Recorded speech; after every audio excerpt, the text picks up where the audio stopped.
Hello everyone. आज अपन एक नया चैप्टर चालू करेंगे जिस चैप्टर का नाम है आयनिक इक्विलिब्रियम। आयनिक इक्विलिब्रियम में हम लोग क्या पढ़ते हैं? आयनिक इक्विलिब्रियम में हम पढ़ते हैं equilibrium of compounds which dissociate in water. मतलब ऐसे कंपाउंड्स का इक्विलिब्रियम जो पानी में जाके डिसोसिएट होते हैं या पानी में जाके एसोसिएट होते हैं, उनका इक्विलिब्रियम हम लोग पढ़ते हैं आयनिक इक्विलिब्रियम में। और उस इक्विलिब्रियम का जो प्रभाव होता है पानी में, पानी के इक्विलिब्रियम पे, पीएच पे, पीओएच पे, वो हम पढ़ते हैं इस चैप्टर में, जिस चैप्टर का नाम है आयनिक इक्विलिब्रियम। इस चैप्टर के लिए आपको केमिकल इक्विलिब्रियम का बेसिक आना चाहिए। आपको आना चाहिए कि लॉ ऑफ मास एक्शन क्या होता है। थोड़ा सा अपन यहां पर भी डिस्कस करेंगे एक आध दो बार, बट आपको वो चीजें आनी चाहिए, तभी आप इस चैप्टर के ऊपर इफेक्ट डाल सकते हो। और आपको आना चाहिए ली चैटलियर्स प्रिंसिपल। ये दो चीजें मैंडेटरी होते हैं यदि ये चैप्टर अपने को समझ में आना है तो। इन दोनों ही चीजों के बिना ये चैप्टर थोड़ा सा डिफिकल्ट हो जाता है। तो अब हम पढ़ते हैं आयोनिक इक्विलिब्रियम। अब आयोनिक इक्विलिब्रियम पढ़ने से पहले अपने को यह पता होना चाहिए कि एसिड, बेसिस और सॉल्ट्स क्या होते हैं, या एसिड्स और बेसिस क्या होते हैं। सॉल्ट एक एंटिटी है जो एसिड और बेस की रिएक्शन से बनती है। तो अपने को सॉल्ट समझ में आने के लिए पहले एसिड और बेस पता होना चाहिए। यदि अपने को एसिड बेस पता है तो अपने को सॉल्ट भी पता है।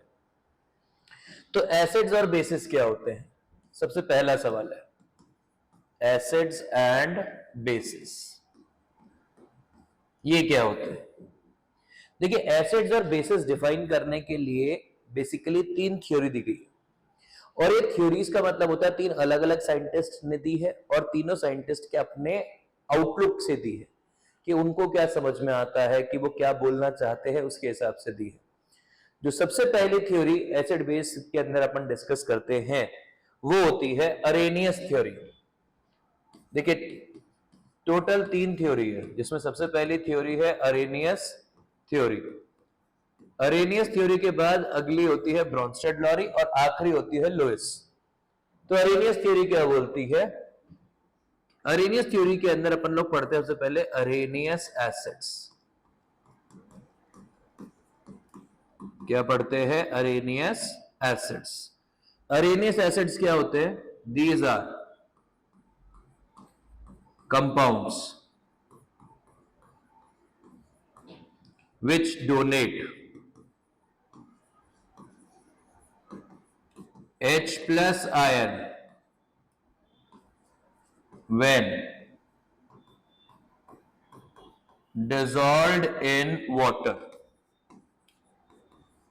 मतलब यदि इनको पानी में डिसॉल्व करेंगे तो ये H प्लस देंगे। उन कंपाउंड्स को अपन बोलते हैं अरेनियस एसिड्स। ठीक है, जैसे इसके एग्जाम्पल कौन कौन होंगे? इसके एग्जाम्पल वो होंगे जो हमको बचपन से पढ़ाए जाते हैं, जैसे कि HCl।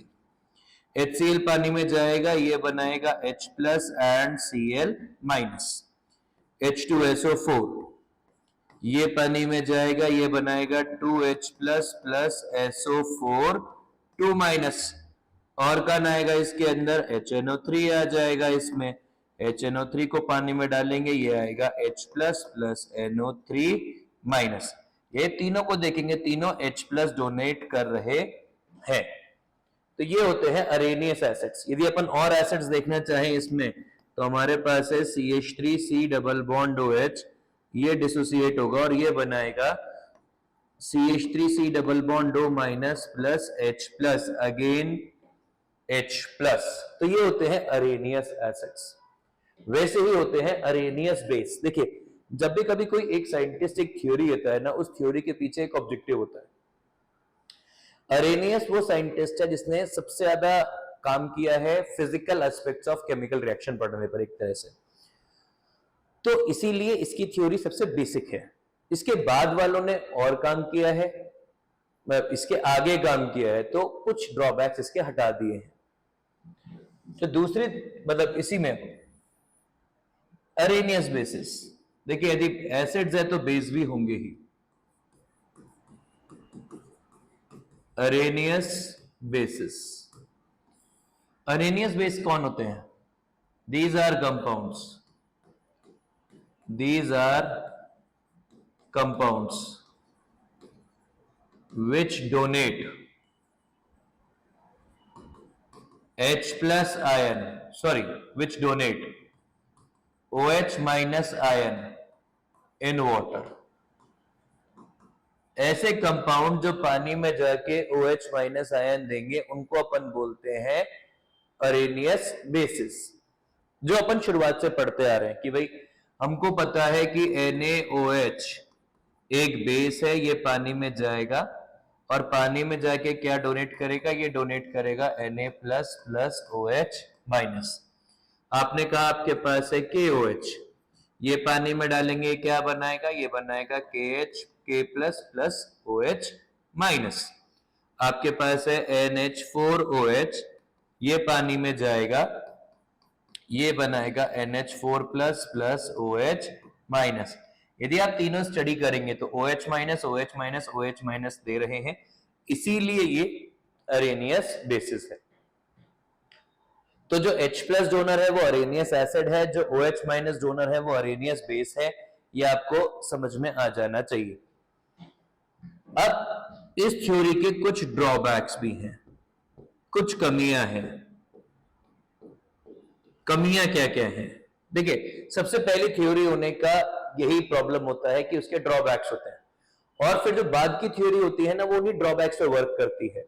तो ड्रॉबैक क्या है इसका? सबसे पहला ड्रॉबैक है इस थ्योरी का कि it could not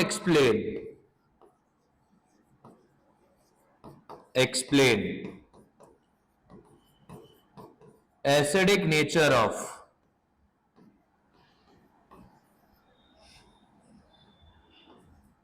AlCl3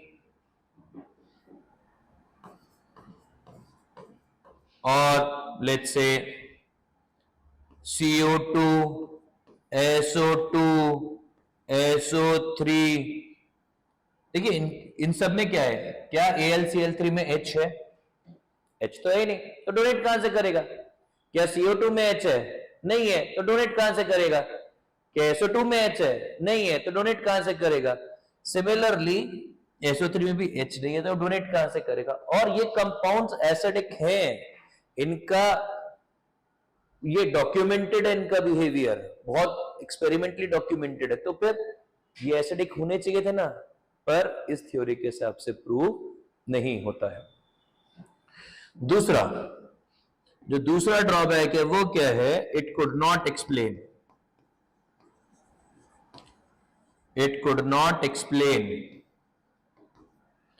basic nature of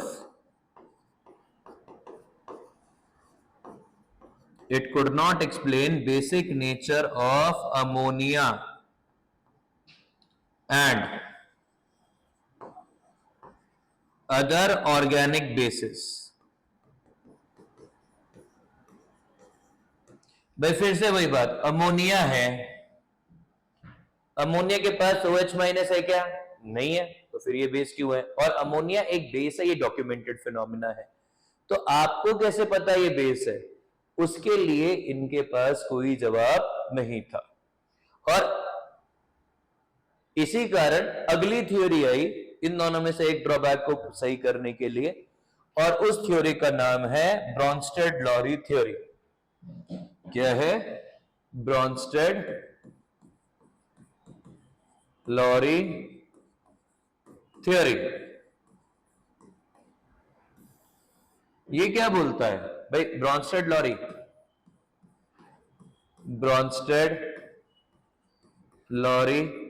acids. देखिए पहले अपन एसिड्स डिफाइन करते हैं। इन्होंने क्या बोला? इन्होंने भी वही बोला कि H plus donors are acids. H plus donors are acids, मतलब जितने भी कंपाउंड H प्लस देंगे वही एसिड है।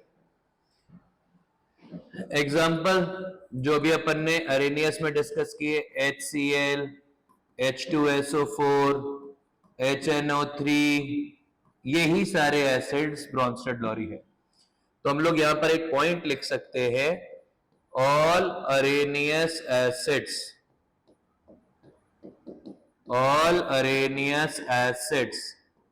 Are Bronsted and Lowry acids too.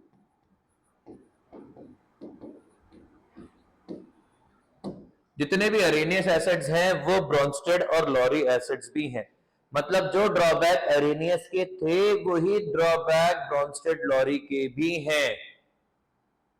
एक ही तो बात हो रही है भाई, H प्लस डोनर अरेनियस ने बोला, H प्लस डोनर ही ब्रॉन्स्टेड लॉरी ने बोला, तो कोई अंतर आया नहीं। फिर दिमाग में सही अलग थ्योरी क्यों है?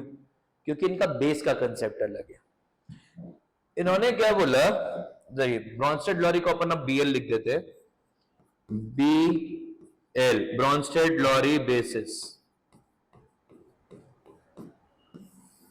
ये क्या है? ये है H plus acceptors are bases. मतलब इन्होंने क्या बोला, all compounds which can accept H plus are bases. जो H प्लस ले लेंगे वो बेस है। तो इन्होंने एग्जाम्पल क्या किया, कौन कौन बेस है? अमोनिया, ये H प्लस एक्सेप्ट कर सकता है तो ये हो जाएगा NH4 प्लस, तो ये बेस है। OH माइनस, ये H प्लस एक्सेप्ट कर सकता है तो ये भी बेस है। आपने कहा CH3NH2 मिथाइलअमीन, ये H प्लस एक्सेप्ट कर सकता है, ये हो जाएगा CH3NH3 प्लस, ये भी बेस है। H2O, ये भी H प्लस एक्सेप्ट कर सकता है और ये बन जाएगा H3O प्लस, तो ये भी बेस। तो ये सब ब्रॉन्स्टेड लॉरी बेसिस है। ठीक है, अब इसने क्या क्या एक्सप्लेन कर दिया? इसने एक्सप्लेन कर दिया अमोनिया और ऑर्गेनिक बेसिस का बेसिक बिहेवियर, पर एसिडिक बिहेवियर तो अभी भी एक्सप्लेन नहीं किया ना। तो इसके भी ड्रॉबैक्स है, और इसके ड्रॉबैक्स क्या हैं? इसके ड्रॉबैक्स हैं, it could not explain, it could not explain acidic nature of या एसिडिक बिहेवियर ऑफ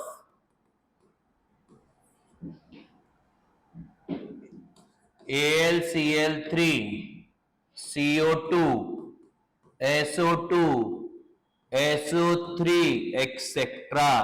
ये उन कंपाउंड के एसिडिक नेचर के ऊपर कुछ भी कमेंट नहीं करता है जिनके पास H प्लस है ही नहीं।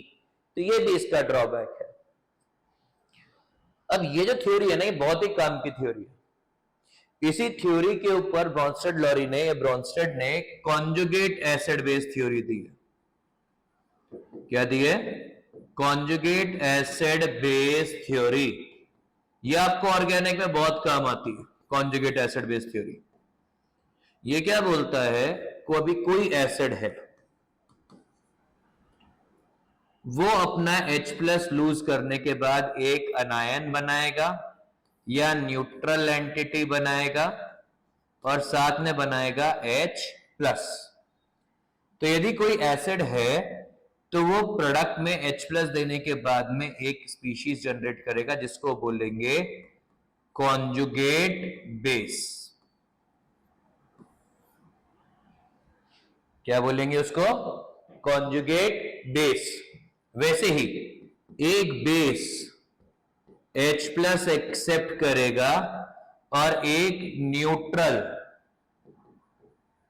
या कटायनिक या in very rare cases anionic भी बनेगा, और इसको अपन बोलेंगे कॉन्जुगेट एसिड। कॉन्जुगेट टर्म जो होती है ये सिर्फ और सिर्फ प्रोडक्ट के साथ ही लग सकती है। किसके साथ में लग सकती है? सिर्फ और सिर्फ प्रोडक्ट के साथ में कॉन्जुगेट टर्म लग सकती है। मतलब आपने कहा आपके पास है HCl, ये डिसोसिएट हुआ, इसने बनाया H plus plus Cl minus, तो ये HCl एसिड है और Cl माइनस कॉन्जुगेट बेस है। क्योंकि ये अनायन बना है। आपने कहा आपके पास है NH4+, इसने H+ लूज किया और साथ में बना दिया अमोनिया। क्या बना दिया? अमोनिया। तो ये जो अमोनिया है ये कॉन्जुगेट बेस है। देखिए, इसी रिएक्शन को यदि अपन उल्टा लिख दे, अपन ने क्या बोला कि अमोनिया है, इस अमोनिया ने H+ एक्सेप्ट किया और बनाया NH4+। तो अब ये अमोनिया बेस है और NH4+ कॉन्जुगेट एसिड है।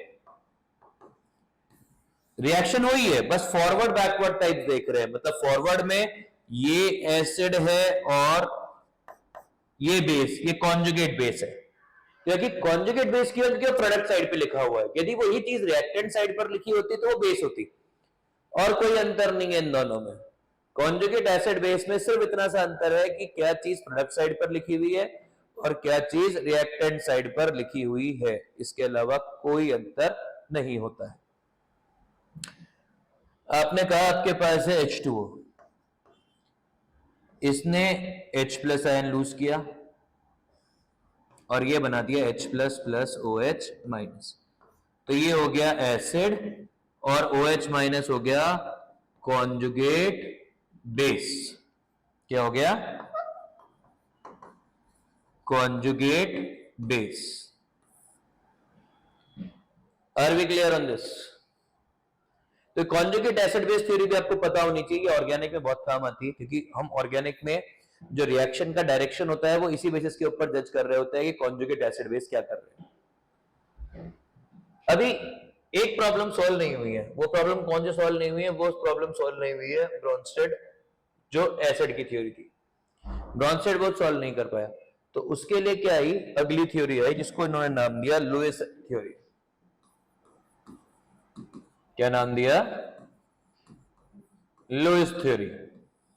लुईस थ्योरी क्या बोलती है?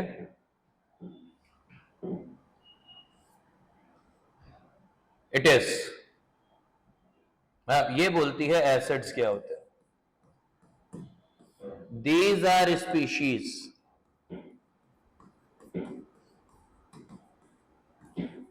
which have vacant orbital,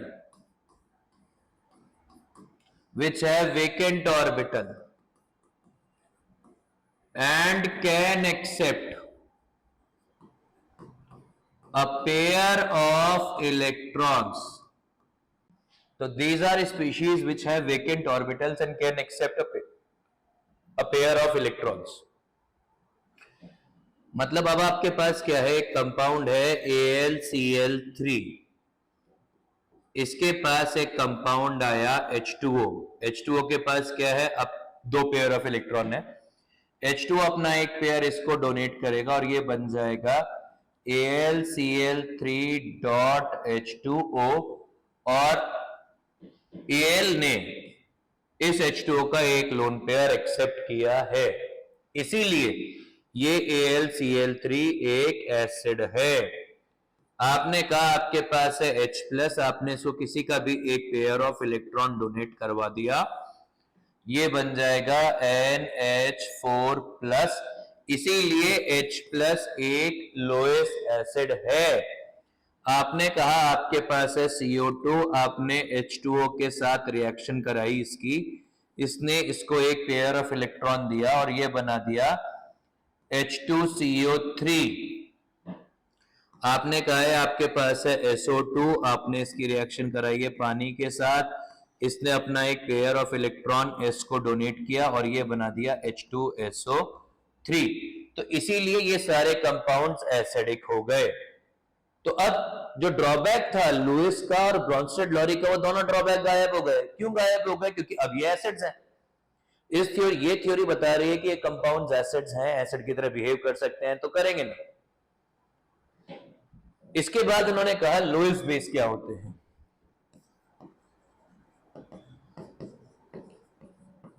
Lewis base बोला these are compounds which donate a pair of electron to electron acceptor। जो इलेक्ट्रॉन एक्सेप्टर को पेयर ऑफ इलेक्ट्रॉन डोनेट करे उनको अपन बोलेंगे लोएस बेस। जैसे हमारे पास है अमोनिया, अमोनिया के पास एक पेयर ऑफ इलेक्ट्रॉन है। अब आपने कहा कि ये आया और इसने H+ को इलेक्ट्रॉन पेयर डोनेट किए, तो ये बन गया NH4+। तो ये जो है NH3 ये हो गया लोएस बेस। क्यों? क्योंकि इसने अपने इलेक्ट्रॉन पेयर डोनेट किए। H+ हो गया लोएस एसिड। क्यों? क्योंकि इसने इलेक्ट्रॉन पेयर एक्सेप्ट किए। एक कंपाउंड है AlCl3, Cl- आया, इसने इसको इलेक्ट्रॉन दिए, तो Cl- हो गया बेस, क्योंकि वो अपने इलेक्ट्रॉन Al को डोनेट कर रहा है, और AlCl3 हो गया एसिड, और कंपाउंड बन गया AlCl4-। तो इस तरीके से इन्होंने एक्सप्लेन किया। और एक और चीज, अभी चाहे कोई H+ एक्सेप्ट करे, चाहे कोई अपने लोन पेयर डोनेट करे, बात एक है, क्योंकि H+ एक्सेप्ट भी वो अपने इलेक्ट्रॉन देके ही कर सकता है, वैसे नहीं करेगा। यदि किसी के पास इलेक्ट्रॉन है तो ही H+ आएगा, वरना H+ नहीं आ सकता। तो ये क्या हो जाएगा, हम इस पे लिख सकते हैं all Brønsted-lorry bases are Arrhenius bases। Sorry, are Lewis bases। All Bronsted-Lowry bases are Lewis bases। मतलब यदि आपने कहा अरेनियस एसिड्स है, सारे अरेनियस एसिड्स ब्रॉन्स्टेड-लॉरी एसिड्स हैं, सारे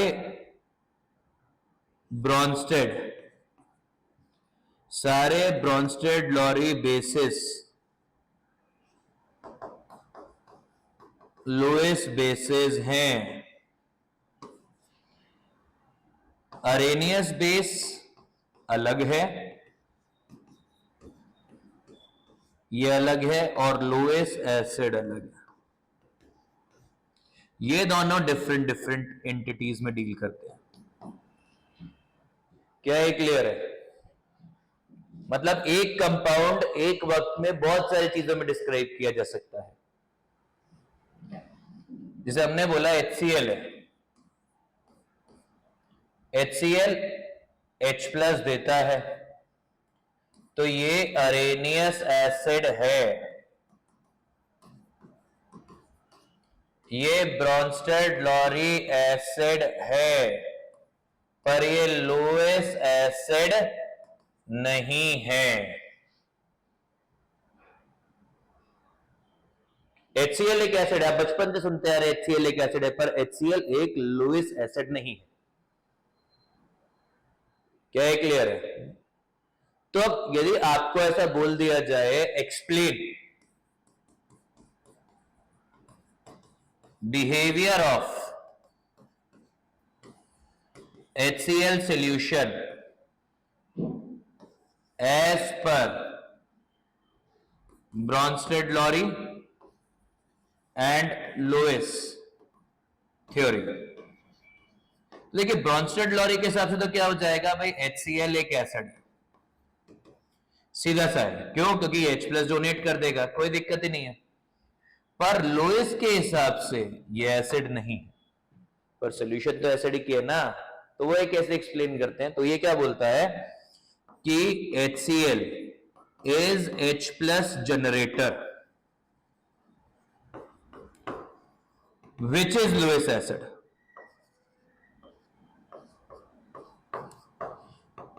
तो वो खुद लुईस एसिड नहीं है, पर वो लुईस एसिड जनरेटर है, इसीलिए सॉल्यूशन एसिडिक है।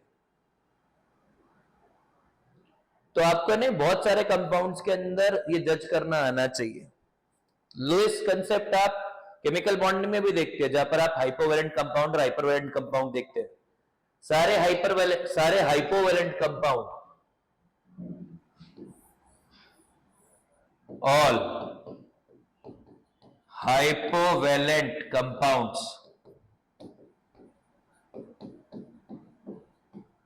Are lowest acids. क्यों? क्योंकि उनकी वैलेंसी पूरी नहीं है, उनके पास वेकेंट ऑर्बिटल है। जिनके पास वेकेंट ऑर्बिटल है वही तो इलेक्ट्रॉन एक्सेप्ट करेंगे, तो आराम से इलेक्ट्रॉन एक्सेप्ट करते हैं और वो सब लोएस्ट एसिड्स होते हैं। आई होप आपको ये एसिड बेस के कंसेप्ट क्लियर हो गए। ठीक है, अब एसिड को पानी में डाला तो क्या होगा, थोड़ा सा ना पीएच और वाटर की प्रॉपर्टीज पढ़ते हैं। पहले एक वाटर पढ़ लेते हैं। वाटर क्या है? वाटर है सॉल्वेंट, जो पूरा का पूरा सॉल्वेंट है पानी में, जो सॉल्वेंट है पूरा आयनिक के अंदर, वो वाटर। मतलब आप जो भी कोई बात कर रहे हैं ना, वो सारी की सारी बात पानी के लिए ही कर रहे हैं, बाकी सब आप किसी के लिए बात नहीं करते। ठीक है, तो ये सॉल्वेंट है। और वाटर है क्या? वाटर है अरेनियस एसिड। वाटर है अरेनियस बेस, दोनों है। क्यों? क्योंकि H2O डिसोसिएट होता है और बनाता है H plus and OH minus ion. तो बेसिकली ये एक H प्लस डोनर भी है और ये एक OH माइनस डोनर भी है। तो इसीलिए ये अरेनियस एसिड भी है और ये अरेनियस बेस भी है, क्योंकि ये दोनों चीजें डोनेट कर रहा है। आपके पास है अरेनियस के हिसाब से, ठीक है। और ये क्या है? ये है ब्रॉन्स्टेड लॉरी एसिड। ये तो अपने को पता ही है, यदि अरेनियस एसिड है तो ब्रॉन्स्टेड लॉरी भी हो गई, ये तो प्रॉब्लम ही सॉल्व हो गई। और ये ब्रॉन्स्टेड लॉरी बेस भी है। अब फिर से एक कंफ्यूजन, सर अरेनियस बेस और ब्रॉन्स्टेड बेस अलग अलग होता है। अरेनियस बेस के लिए OH माइनस आयन डोनेट करना पड़ता है, ब्रॉन्स्टेड बेस के लिए H प्लस एक्सेप्ट करना होता है। तो क्या ये होगा? बिल्कुल होगा। कैसे होगा भाई? H2O है, H2O H प्लस एक्सेप्ट करेगा और बना देगा H3O plus. H plus accept हो रहा है, H प्लस एक्सेप्टर है, तो ये H प्लस एक्सेप्टर होने के कारण ब्रॉन्स्टेड लॉरी बेस भी है। क्या ये लुईस बेस है, सॉरी लुईस एसिड है? तो ये लुईस एसिड नहीं है। क्यों नहीं है? क्योंकि इसके पास वेकेंट ऑर्बिटल ही नहीं है। भाई उसको फर्क नहीं पड़ता है कि आप लुईस को, कि आप H प्लस डोनेट कर सकते हो कि नहीं कर सकते हो। उसके पास वेकेंट ऑर्बिटल होंगे तो वो लुईस बेस है, और वेकेंट ऑर्बिटल नहीं होंगे, सॉरी यदि कंपाउंड के पास वेकेंट ऑर्बिटल है तो वो लुईस एसिड है, वरना वो लुईस एसिड नहीं है। क्या ये लुईस बेस है? हाँ ये लुईस बेस है।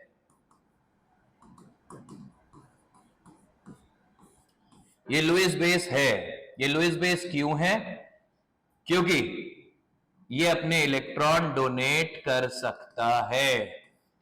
अरे यदि कोई कंपाउंड ब्रॉन्स्टेड लॉरी बेस है तो वो लुईस बेस भी होगा। ठीक है, तो आपको इतना समझ में आना चाहिए। ये था एसिड, बेसिस एंड सॉल्ट्स।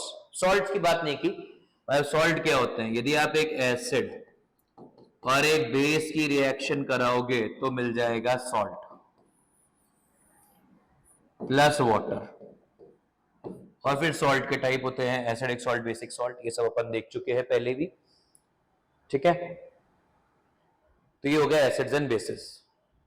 अब बात करते हैं मेजर ऑफ एसिडिटी, मतलब हम मेजर कैसे करते हैं। मेजरमेंट ऑफ एसिडिटी, ये होता है पीएच से। पी इसका मतलब होता है potence of hydronium ion, potence of hydronium ion. Potence मतलब होता है पोटेंशियल। तो basically potential of hydrogen ion देखते हैं और आप पीएच पे कमेंट कर पाते हैं। पीएच उसी को बोलते हैं बेसिकली। पीएच को हमारी सरल भाषा में बोलते हैं minus log of H plus ion concentration. Minus log of H plus ion concentration. ये यहां पे कैसे कन्वर्ट हुआ, उसके लिए अपने को इलेक्ट्रोकेमिस्ट्री में देना पड़ेगा। इलेक्ट्रोकेमिस्ट्री में डिस्कस होगा। क्यू माइनस लॉग ही पीएच है, क्यू पीक पोटेंस है। ये सब समझने के लिए अपने को पहले इलेक्ट्रोकेमिस्ट्री पढ़नी पड़ेगी, जहां तक अभी अपन पहुंचे नहीं है, पर जब पहुंचेंगे तब डिस्कस कर पाएंगे। थोड़ी सी और बात करते हैं। भाई आपने जब बचपन में पढ़ा है कि pH is minus log of H plus ion concentration, बहुत ही बढ़िया पढ़े। ये टर्म आया कहां से, ये टर्म कहां से आया और ऐसा ही क्यों आया, सीखते। देखिए इन्होंने कहा कि वाटर है, बिना पानी के कोई भी एसिड नहीं है। भाई हम किसी भी एसिड को किससे मेजर करते हैं, पानी में मेजर करते हैं। कोई कंपाउंड अपन ने पानी में ऐड किया, वो कंपाउंड वहां पे एसिडिक है तो उसको अपन ने एसिडिक बोला। सोल्यूशन एसिडिक है, CO2 नेचर में है, जब तक वो पानी को नहीं लगेगी वो एसिड नहीं होती है। हमको एसिड फील नहीं होती है, होती तो एसिड है, पर जब तक वो पानी में डिसॉल्व नहीं होगी हमको वो एसिडिक नहीं लगेगी। ठीक है, तो H2O है, ये डिसोसिएट करेगा और ये डिसोसिएट करके क्या बनाएगा, ये बनाएगा H plus plus OH minus. और इसकी ये पानी में है, सिर्फ वही पानी की बात हो रही है। अब यहां पर हम लोग है ना एक इक्विलिब्रियम कांस्टेंट डिस्कस करते हैं, Ka। K इक्विलिब्रियम कांस्टेंट को इंडिकेट कर रहा है। A एसिडिक को इंडिकेट कर रहा है कि ये एसिड का इक्विलिब्रियम कांस्टेंट है और ये एसिडिक डिसोसिएशन है, मतलब H प्लस डिसोसिएट हो रहा है। Kb ये इक्विलिब्रियम कांस्टेंट है और B बेसिक डिसोसिएशन की बात हो रही है। तो अभी H2O को अपन एसिड की तरह भी देख सकते हैं क्योंकि वो H प्लस जनरेट कर रहा है, और अपन उसको बेस की तरह भी देख सकते हैं क्योंकि वो OH माइनस आयन जनरेट कर रहा है। वो अपने ऊपर अपने को उसको कैसे देखना है, कैसे भी देख सकते हैं, उसकी कोई दिक्कत नहीं है। तो हमने क्या बोला कि हमने लिखा Ka। अब इक्विलिब्रियम कांस्टेंट क्या होता है, product of concentration of products raised to their stoichiometric coefficient, product 1 product 2 और उसका दोनों के stoichiometric coefficient divide by reactant का stoichiometric coefficient। भाई रिएक्टेंट की कंसेंट्रेशन रेज टू उसका stoichiometric coefficient, ये इक्विलिब्रियम कांस्टेंट के बराबर होता है। इसी चीज को लॉ ऑफ मास एक्शन भी बोलते हैं। क्या बोलते हैं इसी चीज को, लॉ ऑफ मास एक्शन भी बोलते हैं। तो ये क्या हो जाएगा कि equal to H plus ion की concentration into OH minus ion की कंसेंट्रेशन। देखिए स्टोइकियोमेट्रिक कोफिशिएंट 1 है इसीलिए पावर 1 है, और H plus into OH minus divide by H2O। तो Ka dot H2O is equals to H plus ion की concentration into OH minus ion की concentration होती है। अब देखिए ये एक कांस्टेंट है, Ka कांस्टेंट है, H2O की कंसेंट्रेशन भी नियरली कांस्टेंट है, क्योंकि इसका डिसोसिएशन जो हो रहा है ना वो बहुत ज्यादा कम है, वेरी वेरी लेस। मतलब हम लोग लिख सकते हैं कि H2O की कंसेंट्रेशन कांस्टेंट है, तो ये भी कांस्टेंट है, ये भी कांस्टेंट है, तो दोनों का प्रोडक्ट एक कांस्टेंट हो जाएगा और उसको अपन लोग लिख देते हैं Kw is H plus ion की concentration into OH minus ion की कंसेंट्रेशन, और इस चीज को अपन लोग लिखते हैं आयोनिक प्रोडक्ट। और ये एक कांस्टेंट वैल्यू है, constant at a particular temperature, ये किसी टेम्परेचर पर कांस्टेंट होता है। अब ये क्या आ गया, मतलब हम लोग लिख सकते, ये जो Kw जो आया है इसकी वैल्यू आती है 10 raise to power minus 14 at 25 degree centigrade. कितने डिग्री पर है, 25 डिग्री सेंटीग्रेड पर Kw की वैल्यू इतनी आती है, मतलब H प्लस आयन की concentration into OH minus ion की concentration is 10 raise to power minus 14 and taking minus log of both sides, तो हम लोग क्या लिख सकते हैं, minus log of H plus ion concentration plus minus log of OH minus ion concentration equals to minus log of 10 raise to power minus 14। देखिए दोनों का माइनस लॉग लिया है, और जब दो चीजें मल्टीप्लीकेशन में होती हैं तो उनके लॉग मल्टीप्लाई होते हैं, सॉरी ऐड होते हैं, तो ये लॉग ऐड हो गया, तो ये क्या हो गया, माइनस लॉग का मतलब हो गया पीएच। अभी अपन ने थोड़ी देर पहले डिस्कस किया था कि माइनस लॉग का मतलब पीएच, पी होता है, pH plus pOH equal to minus log of Kw equal to 14। भाई इसका लॉग माइनस 14 और माइनस 14, और इसको लिखेंगे pH plus POH equals to 14 equals to pKw and it is valid at 25 degree centigrade only. यदि आप टेम्परेचर बढ़ाएंगे तो डिसोसिएशन बढ़ेगा, एंडोथर्मिक होता है डिसोसिएशन जनरली, तो डिसोसिएशन बढ़ेगा, मतलब H प्लस आयन की कंसेंट्रेशन बढ़ेगी, OH माइनस आयन की कंसेंट्रेशन बढ़ेगी, दोनों का डिसोसिएशन बढ़ेगा, तो फिर pH plus POH will be less then 14, क्योंकि माइनस लॉग है, कंसेंट्रेशन बढ़ेगी तो माइनस लॉग कम होगा। और यदि आपने कहा कि टेम्परेचर कम हुआ है तो डिसोसिएशन भी कम ही होगा, क्योंकि डिसोसिएशन एक एंडोथर्मिक रिएक्शन है, आप टेम्परेचर कम करेंगे तो कम हो जाएगा। तो अब H प्लस आयन की कंसेंट्रेशन OH माइनस आयन की कंसेंट्रेशन कम होगी, और वो कम होने की वजह से pKw बढ़ेगा, और pH plus POH will be more then 14, ये हो जाएगा।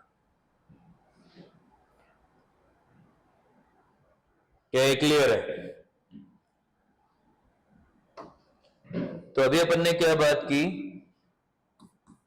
pH plus POH equal to 14, जो नॉर्मल बात है। अब अपने को क्या मालूम है, इन न्यूट्रल वाटर जब आपने कोई एसिड या बेस ऐड नहीं किया है तब क्या हो रहा है, H plus ion concentration into OH minus concentration is 10 raise to power minus 14, और ये कहां से आया, ये आया H2O के डिसोसिएशन से। ठीक है, ये दोनों अभी बराबर है, ये दोनों बराबर है, तो इसको लिख सकते हैं H प्लस आयन की कंसेंट्रेशन का स्क्वायर इज 10⁻⁻14, या लिख सकते हैं OH माइनस आयन की कंसेंट्रेशन का स्क्वायर इक्वल्स टू 10⁻⁻14। दोनों एक ही तो बात हो रही है यार, अलग अलग बात थोड़ी ना हो रही है। H प्लस आयन, चाहे H प्लस आयन 2 बार लिखो, चाहे OH माइनस आयन 2 बार लिखो, बात तो एक ही हो रही है। तो अभी क्या हो जाएगा, यदि इनके माइनस लॉग लेंगे दोनों के ही, तो ये हो जाएगा 2 minus log of H plus ion concentration is 14 and 2 into minus log of OH minus ion concentration equal to 14, और इससे आ जाएगा minus log of H plus ion concentration is 7 minus log of OH minus ion concentration is 7। मतलब आपके पास आ गया कि न्यूट्रल पीएच, भाई minus log of H plus ion concentration is pH 7 और न्यूट्रल POH, क्यों? क्योंकि आप minus log of OH minus ion POH, ये P है, इज 7। तो neutral pH and neutral POH दोनों ही साथ होते हैं पानी में। ये सारी की सारी बात पानी में हो रही है। यदि आपने H प्लस आयन की कंसंट्रेशन बढ़ाई तो minus log of H plus ion concentration कम हो जाएगा and pH will be less than 7 and POH will be more than 7। क्यों? क्योंकि ये दोनों इससे आ जाते हैं। और यदि आपने H प्लस आयन कंसंट्रेशन कम की या सरल भाषा में OH माइनस आयन कंसंट्रेशन बढ़ाई तो minus log of OH minus ion concentration कम होगा and pH will be more than 7, POH will be less than 7।